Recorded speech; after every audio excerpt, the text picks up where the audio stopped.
Uzia ishte një mbret i aftë, që për një kohë të gjatë qeverisi vendin me qëndrueshmëri dhe riktheu territoret që ishin humbur.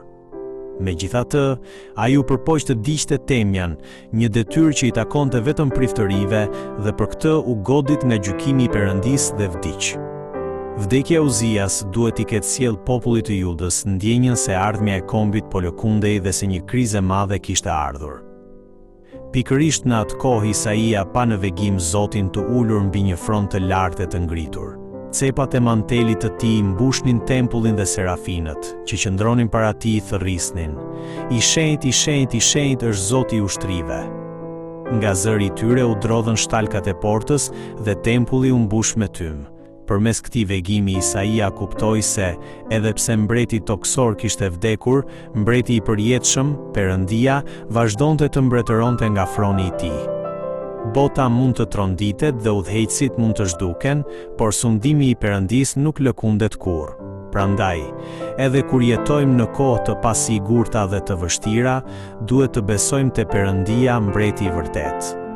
Pra, ai që e di se Perëndia jeton dhe sundon mbi gjithçka, gjen gjithmonë ngushëllim dhe merr fuqi të re. Përballë shenjtërisë së Perëndisë, Isaia e kuptoi mëkatshmërinë e tij dhe u mbush me frikë. Ai rrëfeu se buzët e tij ishin të papastra dhe se jetonte mes një populli me buzë të papastra, ndërkohë që kishte parë mbretin, Zotin e ushtrive. Prandaj mendoi se nuk mund të jetonte më. Por një nga serafinët mori një thengjill të ndezur nga altari, ia preku buzët dhe shpalli se mëkati i tij ishte falur. Kjo do të thotë që njeriu nuk mund ta pastrojë vetveten nga mëkati, por Perëndia, në hirin e tij, pastron ata që e pranojnë fajin e tyre dhe vajtojnë për të. Është domethënë se që kjo pastrim ndodhi përpara se Isaia të merrte thirrjen e tij. Përpara se Perëndia të na përdorë në shërbimin e tij, gjëja më e rëndësishme nuk është aftësia apo talenti ynë, por rrëfimi i mëkatit dhe falja që marrim prej tij. Perëndia përdor enë të pastruara. Pasi mori faljen e mëkateve, Isaia ju përgjigj thirrjes së Perëndisë dhe mori misionin e tij. Detyra e tij ishte të shpallte fjalën e Perëndisë. Megjithatë, Perëndia i tha se zemrat e popullit do të bëheshin të pandjeshme, veshët e tyre do të mbylleshin dhe sytë e tyre do të verboheshin.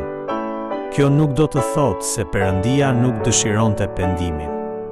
Përkundrazi, ai nuk pranonte një pendim sipërfaqësor dhe formal, por kërkonte një pendim të vërtetë që buron nga zemra. Populli, megjithatë, nuk u pendua, dhe si pasojë mbi ta erdhi gjykimi i Perëndisë, duke e lënë vendin të shkretuar. Por hiri i Perëndisë nuk përfundon me gjykimin. Edhe në mes të shkretimit, ai la një farë të shenjtë, një mbetje besnike, si një cung peme që mbetet pas prerjes. Përmes kësaj fare të shenjtë, Perëndia do të vazhdonte veprën e tij të shpëtimit.